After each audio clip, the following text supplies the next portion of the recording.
Welcome everybody that's listening or watching Phenomenal Conversations. Today I'll be interviewing Damaris Matthijsen on economic transformation. But before I introduce, or Damaris introduces herself, I'll just say a little bit about Phenomenal Conversations. So in Phenomenal Conversations, I interview change makers like Damaris that are living the change, not just preaching it or advocating it or arguing for it. I also try through the conversations to amplify imagination in the midst of the polycrisis. We try to get foreground nuance and subtlety in the polycrisis, and then additionally we try to ask profound questions. So those are the four aims. And the formats are the one-on-one interview that I'm doing today with Damaris, but there's also once monthly, often at the end of each month, we interview a change maker live, and then we have a live discussion with people in the room, and then we do a group harvest of what the collective wisdom that's shared, not only that was presented by the change maker.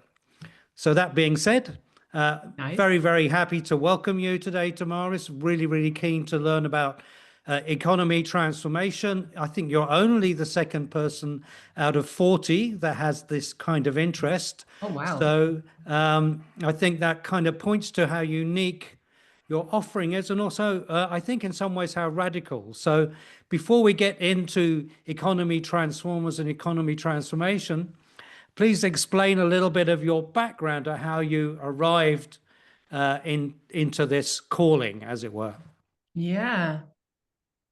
Well, I've always known myself as compassionate and passionate about how our relationship with nature and other human beings. Like in school, I remember me jumping in front of other kids who were quarreling with other kids, and I felt like, you can't bully someone like that. So my passion for human beings, for each other, and for how we deal with nature has always been there. And when I was 18, I went to a lecture of Lex Boss, and he spoke about freedom, equality, brotherhood, the French Revolution principles, as a way to structure society. And because I always felt like our system is like a machine, we have to somewhere step in and then it moves by itself. I mean, you have like these stepping stones that you have to follow, and if you step out, you miss the boat. So I felt really pressured always, like, okay, what is expected from me? And if I do one step aside, then I'm sort of lost. I learned in this lecture that we can create a whole different society. And that hit me. That was my moment of truth. I thought, this is what I'm going to do the rest of my life. And of course, that took a long time before I actually could grasp it and started working with it. So I have a long biography of failures, 3 years in a cafe where I sort of froze and didn't know where to go. And I have an educational background in hulpverlening, in social aid. Social aid, yeah. And because I come from a psychological background, my father is a psychiatrist, and I always was very interested in that. And it felt very natural to me. So that world I understood, like the inner world I understood, but the whole way we dealt with each other in society and how we organized that felt very alien to me. So it took me a lot of fear and growing up before I was able to step into that field. But from when I was 18, I knew I was going to step out of psychology, psychiatry, social aid into the world of economics. Yeah. So not economics, but the economy. So those are two very different worlds. Like, there's so much care and help and immediate needs that are obvious. And economy, almost you could say, is almost careless, sort of cold, and disregards the way that it's operating today anyway, Yeah. particularly. So Yeah. what was that shift like when you started to pursue that deep calling from 18 years old? What was that shift like? Well, it ended up in a big burnout. Oh, right. Okay. So I decided to, I'm a dropout from university economy, Yeah. because the lessons I was taught in university about the economy, I felt like nonsense. I mean, we are not an econom. How do you say that? Oh, the Homo economicus. Homo economicus. We're not Homo economicus. No, that one doesn't exist. Yeah. So if Yeah. you build all your models on top of that, that's nonsense. So I couldn't Yeah. follow the theoretical path. So I went to do the practical path, which is just working in companies. And I worked in a bank 2 years, and so I tried to sort of survive in a normal economy life in companies, and I learned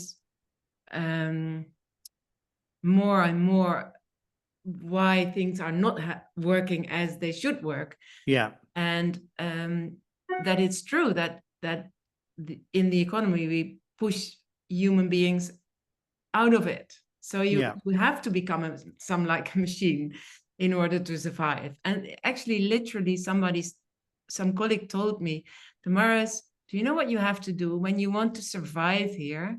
When you leave your house in the morning and you close the door, you turn on the key and you leave yourself behind. That was the lesson. And I thought, like, hell no. That's the whole point, that I stay connected to myself and that I bring Yeah. myself into society, into the economy.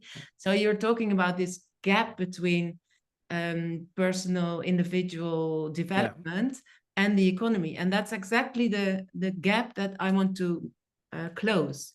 Right. You either have all these kind of self-development groups and education and yoga and meditation and all that, which is fine, but not in order to survive in an economy that is not right for you. Yeah. And or we have all these new models like the donut economy and the common good economy and the shared economy, and then all these models on the outside that we cannot fill within. Okay. So we, in our educational programs, we mix inside and outside. Like, we create the outside from within. Right. So there's a direct link between personal development and what we create on the outside. Okay, well, that was going to be a much later question of mine, but we'll come back to it.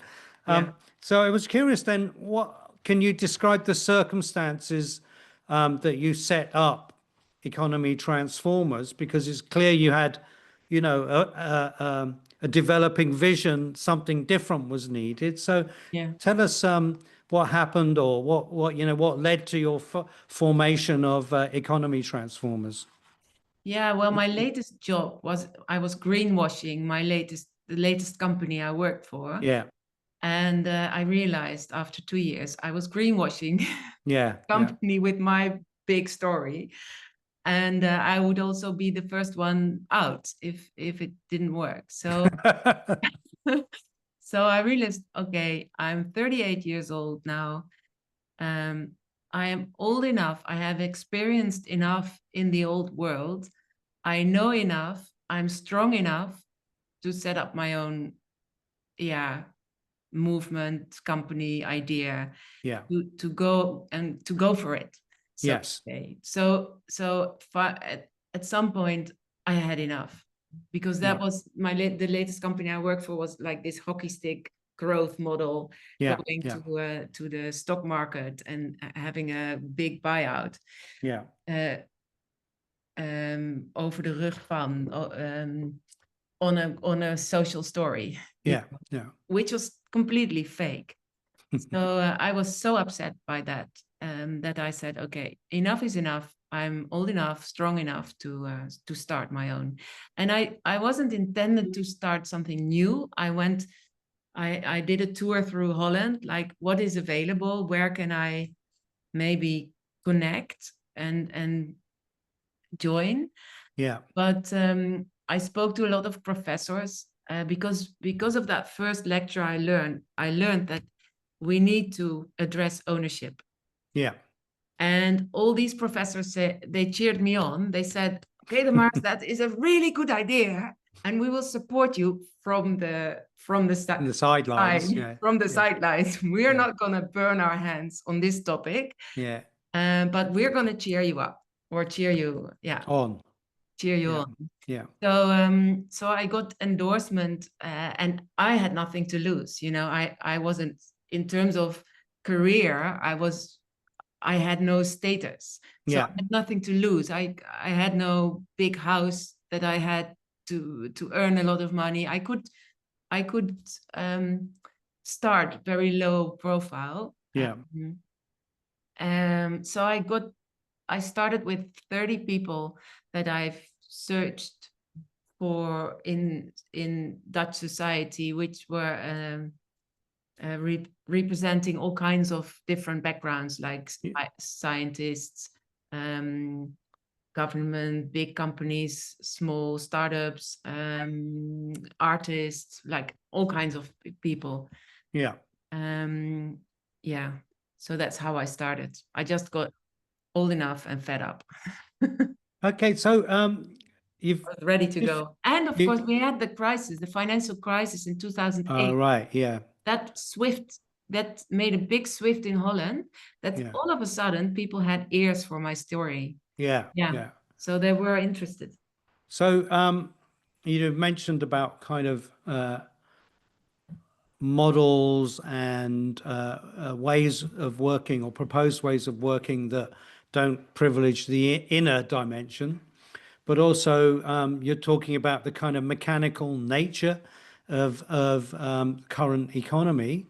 So what was the vision? What was your vision, or what would you envision would you say is the mission of Economy Transformers? The mission of Economy Transformers is creating the free, equal society. Right. Free, Okay. equal, together society. So the French Revolution ideas, freedom, equality, brotherhood, we call them free, equal, together. Yeah. Create a society in which people can feel free, which is self-determined, from within or from inside outward. Equal, which means for me that everything that is manifested, like I am manifested by birth. You are manifested. So everything that is there, you need to has a place, and you need to afstemmen. You need to do you know? Afstemmen, it means vote, does it? Stemmen? No, not vote. No, get alignment. Alignment. Okay. Yeah, something like that. Like so everything has its place. Yeah. Yeah. Yeah. So you have to hear. You have to listen. You have to connect. Yeah.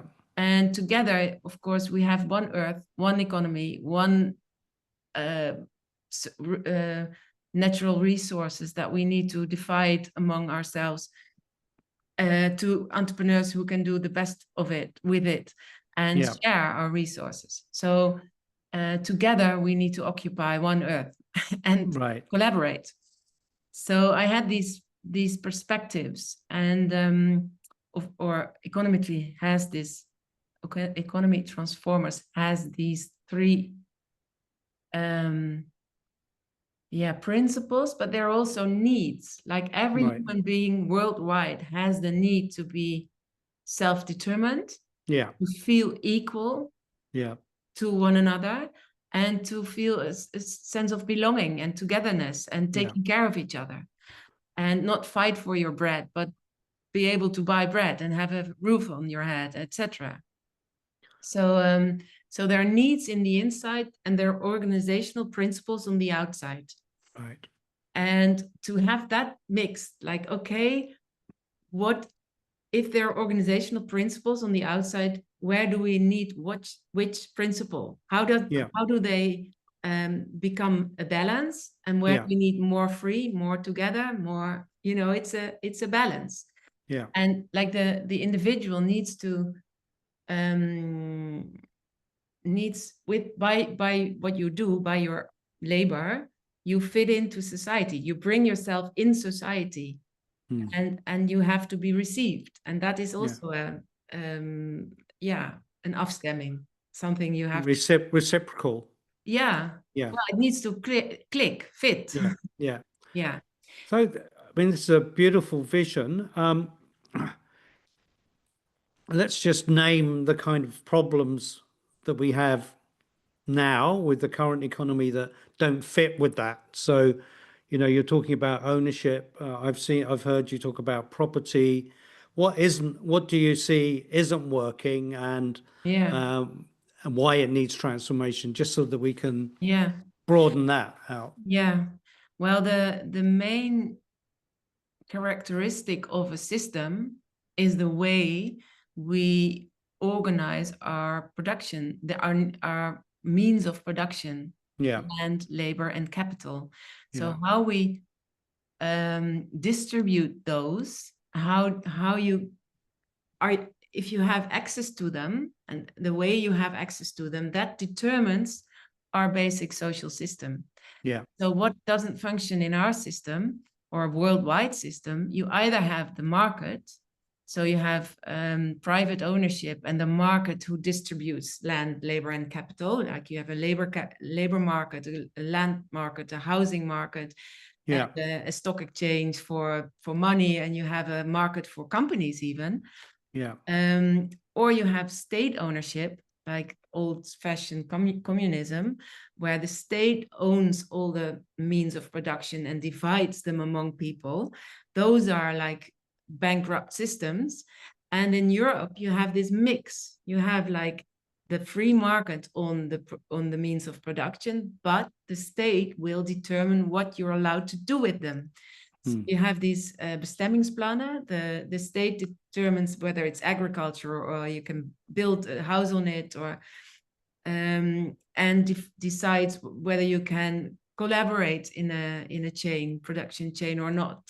So so the state is interfering, or is keeping the market limited. It limits the market, because on the market of means of production, you can gain a lot of money, which we all feel unfair, and the state is occupied to take off much of that money, which of course is not really working, because the power of the market is too big, and people earning a lot of money are too strong, so they are interfering with making the law.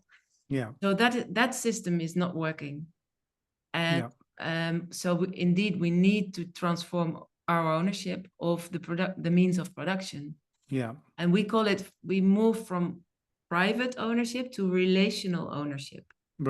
And probably not ownership, but responsibility of, there's a nice Dutch word for it. Eigenaarschap. So, ownership? Eigenaarschap, je hebt eigendom en eigenaarschap. Okay. So is that like a craft, like vakmanschap, like a craft? Well, it's a verb. A verb, okay. All right, so let's just go back to the kind of roots of your vision around liberty, equality, and now togetherness. And that was a kind of vision of a French Revolution that failed ultimately, or went extremely violent. But also you've mentioned communism. So I am curious about people that are kind of familiar with the development of history of the 20th century. How would you say that the economy transformation you propose is similar or different to what people might know as communism?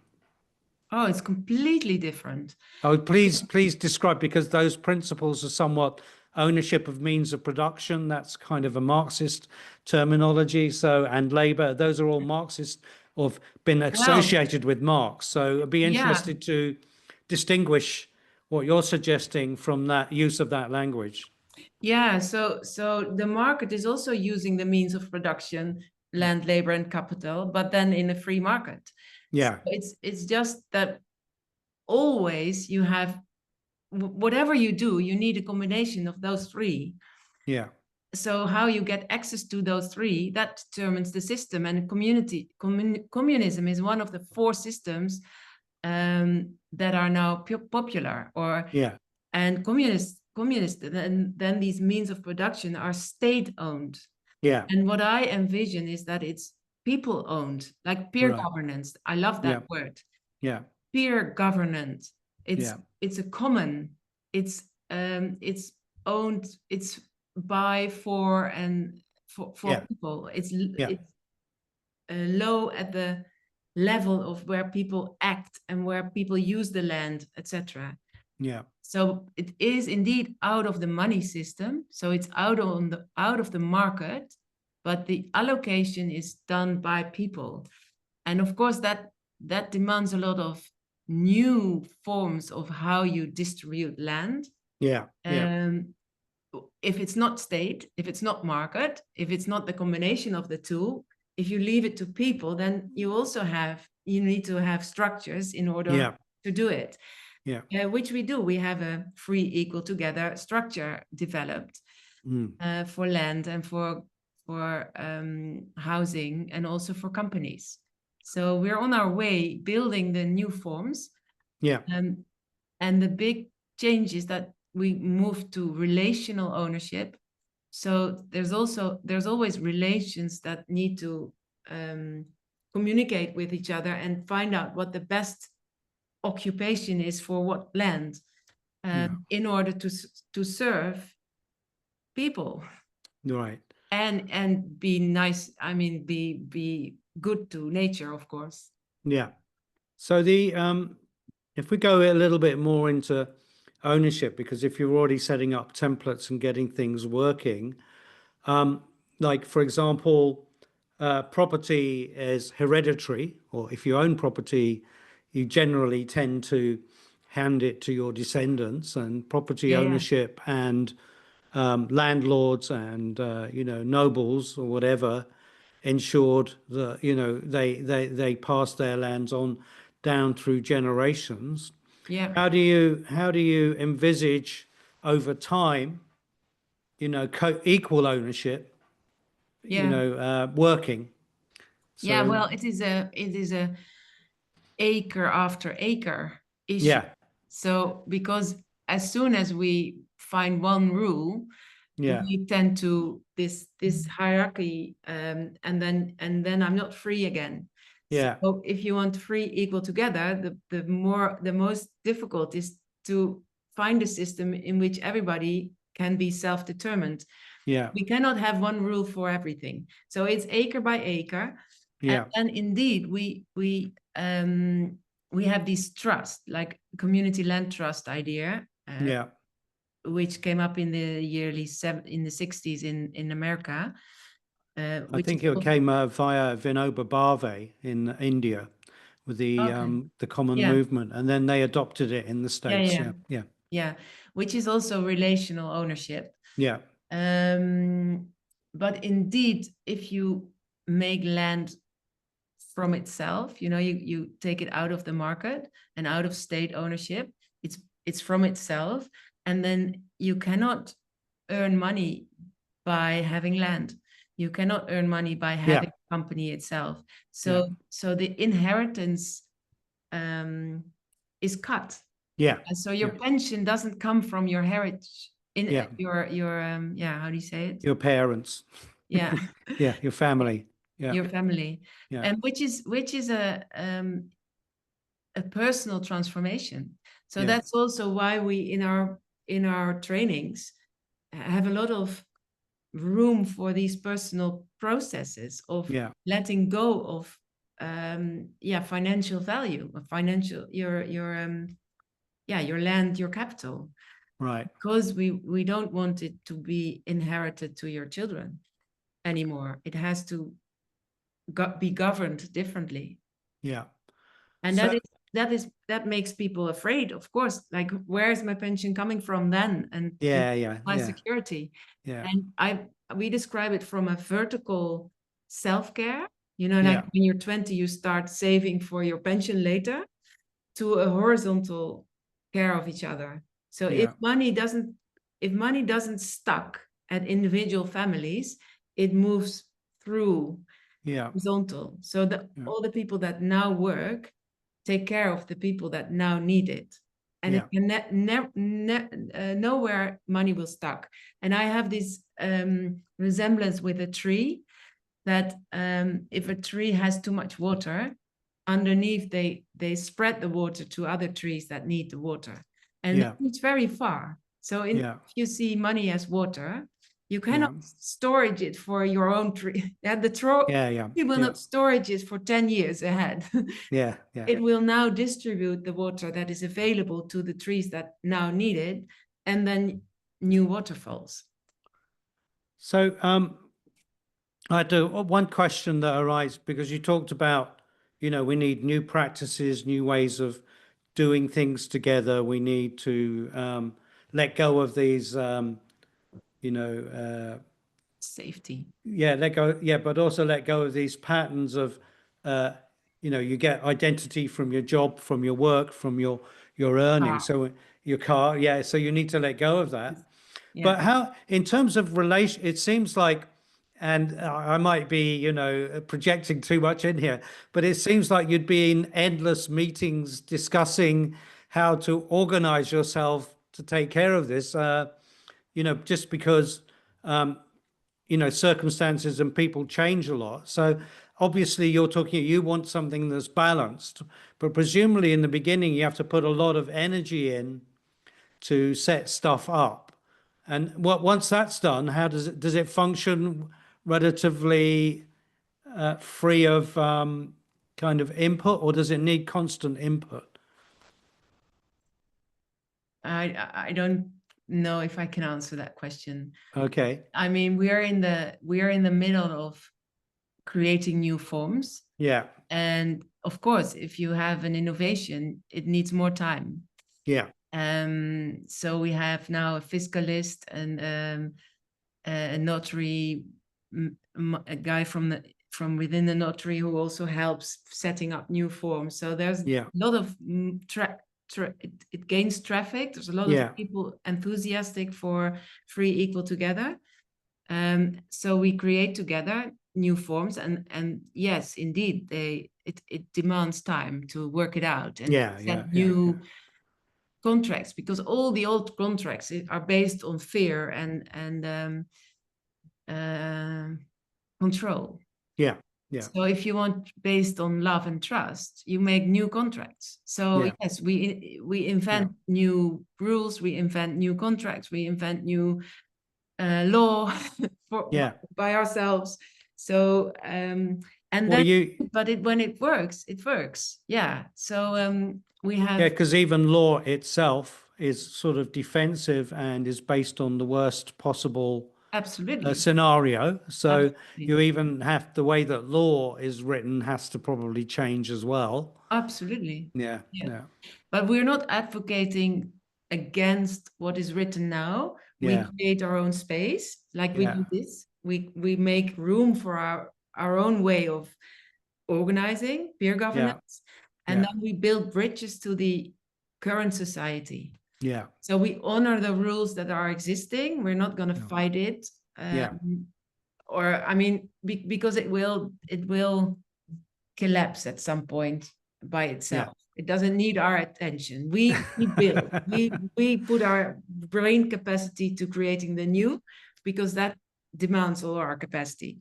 That's kind of current systems wisdom, is don't waste energy fighting the old, build the new. Exactly. Yeah.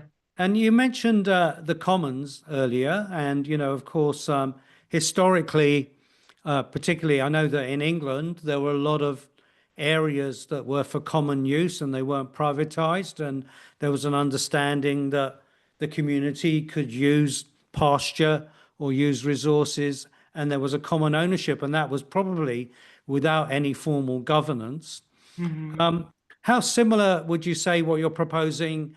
I mean, I'm not that well informed, but about the commons movement itself, is it totally aligned, or is it similar, or what differences are there? Well, uh,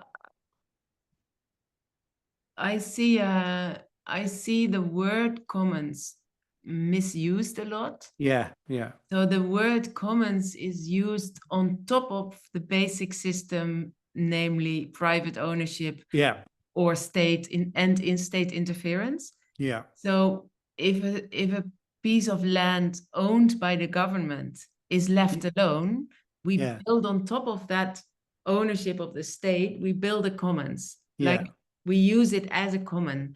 But if yeah, the ownership structure of that land is not a common, then it's doomed to fail. yeah, I yeah, feel a lot of commons that are available now are not really commons or no, not touching the basic system yeah, flaw.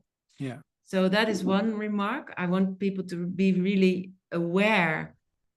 Is this a common on top of yeah, the existing system? yeah, Because then it's scary if you can survive as a common. yeah, But if it does get to this level of means of production, yeah, then you have different governance structures, and yeah, three equal together just gives me very profound government structure because it yeah, is like who I am. So it's yeah, really rooted in who I am. And if I am like the guy who turned on the key and left himself behind, I want to be who I am in society. yeah, So you need in society a governance structure in which I can be really self-determined. And mm, that's where a lot of commons not transform. yeah, So then you have like collective ownership, but the way you decide again is either this yeah, or it's like this parliamentary democracy, like 2/3 or yeah, yeah, yeah, 80% of, and that doesn't allow me to be self-determined. no, So it's the ownership structure needs to change, but also our way we govern and yeah, the way we make decisions. yeah, So we are, I would say Economy Transformers is pretty holistic in yeah. all the aspects of living together or working together. All the aspects need to be aligned and congruent. Yeah. So, and the work of governance in some way is to steward that balance, the balance of the 4 or 5 dimensions, as it were, Yeah, six. rather than Yeah, 6 dimensions. yeah, Yeah, six. rather than having a exclusive focused on the material property. There's almost the dynamic of governance needs Yeah, nurturing, as it were. yeah, yeah, yeah. So we come up with a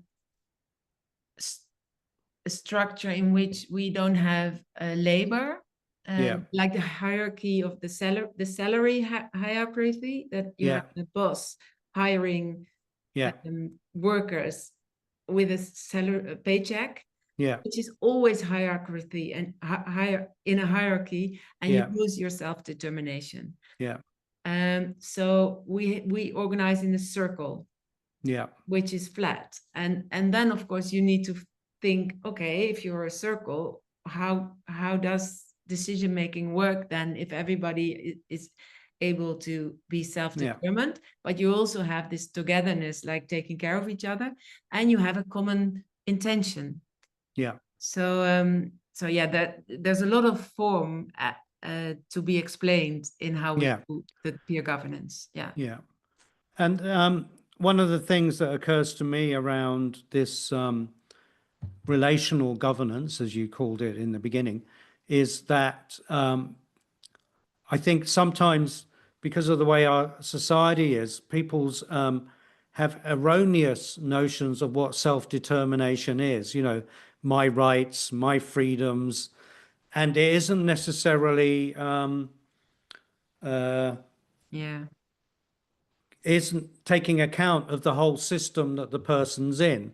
So my rights often clash with the rights of the system to be healthy. So how are you when it gets imbalanced like that? What are you offering? I mean, presumably there's something developed enough that you've come up against that. How do you respond to that kind of, self-determination that isn't good for the for relational governance?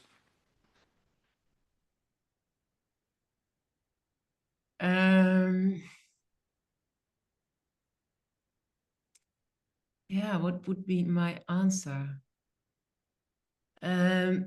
We give a 2-year course on free equal together.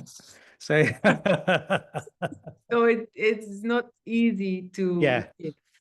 So yeah, it's all personal yeah, transformation. But yeah. if you are organized in a circle with a dot in the middle, the dot in the middle is the common intention. Yes, The common intention, you could say that's the identity of the company. yeah, And you make it unsaleable. So it's unchangeable. yeah, So you make sure legally that the middle is unchangeable and nobody owns it. yeah, It's from itself. yeah, So you have no stake, no financial stake in disturbing or steering the essence of the company. yeah, You can only contribute with what you're worth yeah, in that company. yeah, So that clears out already a lot. yeah, Like there is no power structure. yeah, And power structures usually bring out the worst in us. yeah, So they yeah, for bring sure. out, power structures bring out the fight, flight, Fight or flight. flight. Yeah, Yeah. yeah, yeah, So you either go like, okay, my boss will tell me I don't do anything. Just do what you do and I lose all the innovation. Or, I'm the boss and I determined and I grow and there's my ego. yeah, So I think the structures that we build, because they're free equal together, there's no linkage for your ego to hold right. to or to blow. So Yeah, whenever it pops up, we have this mechanisms to look in the mirror and go right. again. Okay. So I think that the structures help. Like you can also look at it this way. Our current system is by default pushing us back into our Yes, yeah. into our ego, into our life, Fight or flight. fly or freeze Yeah, reaction. And the new systems, the new structures are pulling us up yeah. to more adult behavior. I like that. More adult behavior. And that is really working. That Yeah. really is Oh, working. that's good Yeah. to hear that. And Yeah. So then collaboration is fun. yeah, In all my collaborations, I'm really enjoying myself. It's yeah, fun. There's yeah, no because I'm free, I'm self-determined in all the organization I'm part of.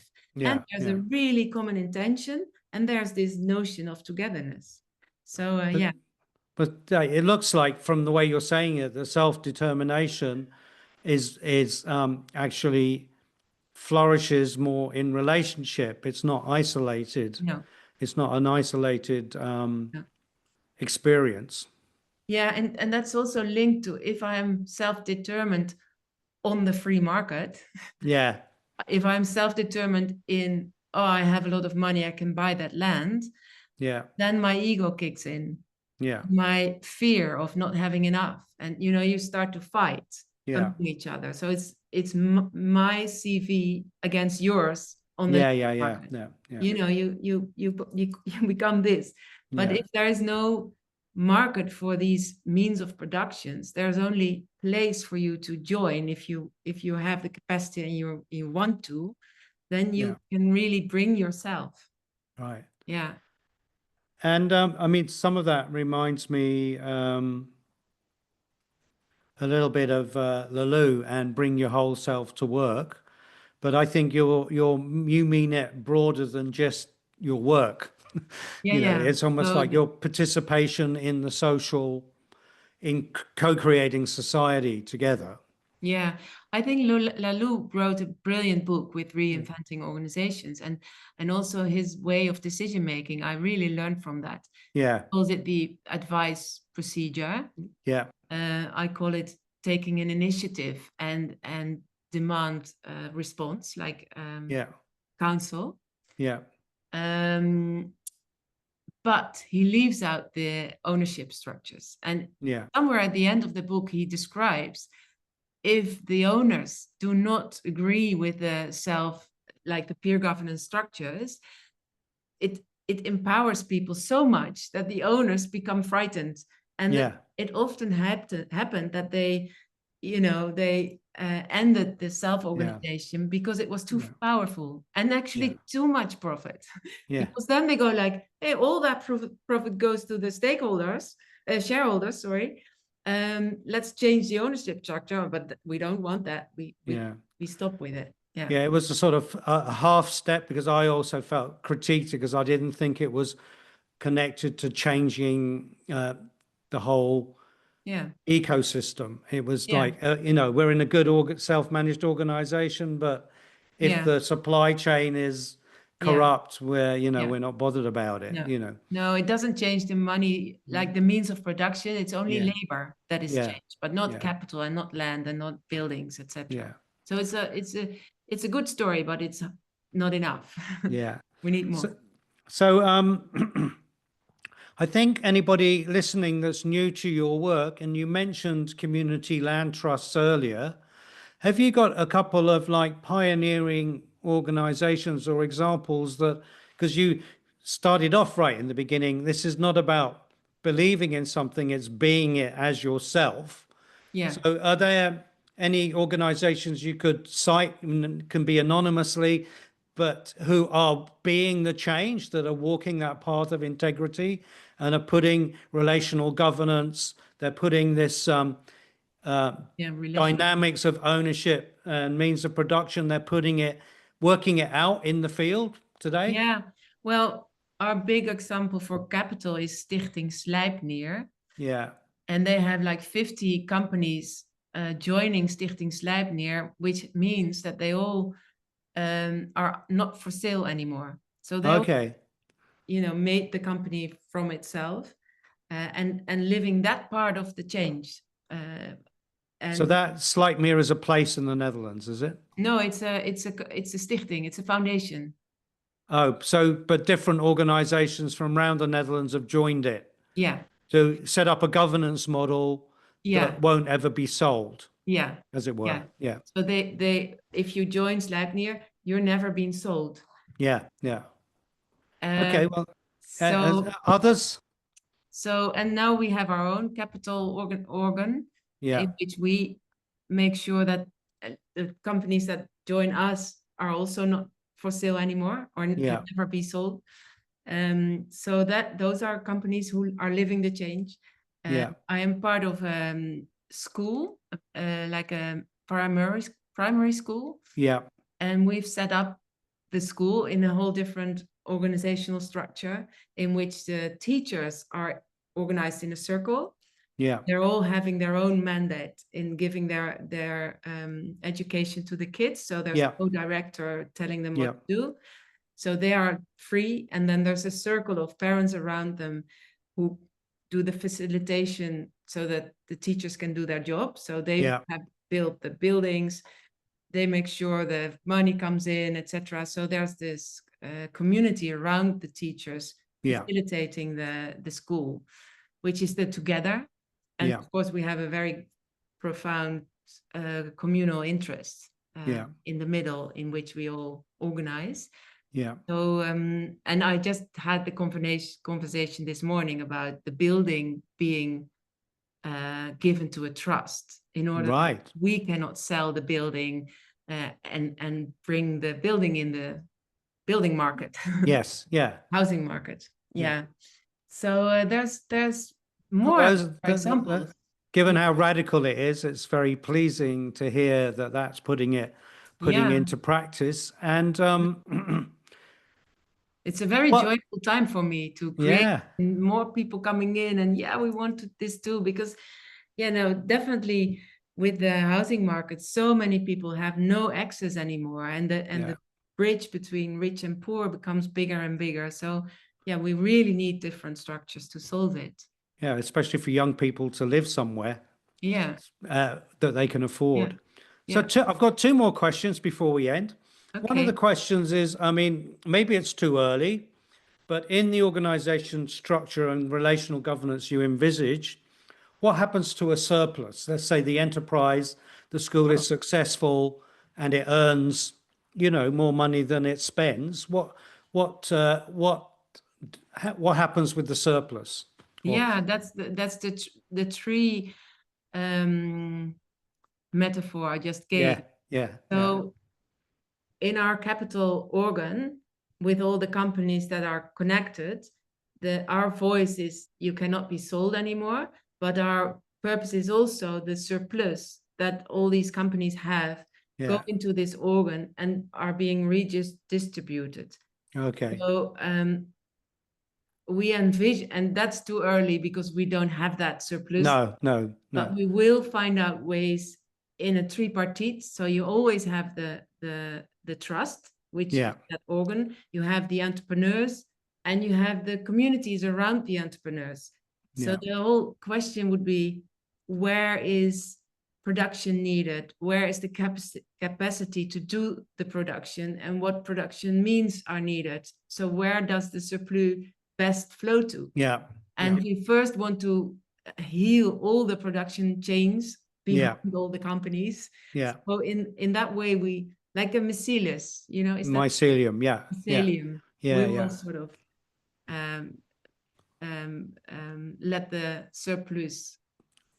Well, I'll send you some information. It's a bit technical, but the last economic person that I interviewed, he calls that ergodic investing. So it's ecosystemic. So if each organism has a little surplus, they don't privatize, they share it amongst themselves, and then there's greater chance for every little unit in the ecosystem to thrive because of the distribution of resources, which sounds like you've happened upon without knowing that principle. So yeah. I've forgotten what my last question was, so I think we'll end it there, unless you had any final words you'd like to share with anybody listening or watching. The organizational structure of the circle with the dot, we call it peership. Peership. Okay. Peership. It's a peership. Yeah. And we just invented the word because in Dutch it's called deelgenootschap. Yeah. I wrote a book about it, but now we have peership. Peership. It's now officially there in the English-speaking world. Okay, great. I've not heard of that term, but I thought you made it up. But no, great. It's an existing word, but we are reloading it with great. With the circle and the dot. So wonderful. Thanks so much. Thank you too, Dave. Your depth of knowledge was very admirable, and I loved your answers. So thanks so much. I'm going to turn the recording off now. You're welcome. Bye-bye. And we'll just have a chat for a moment.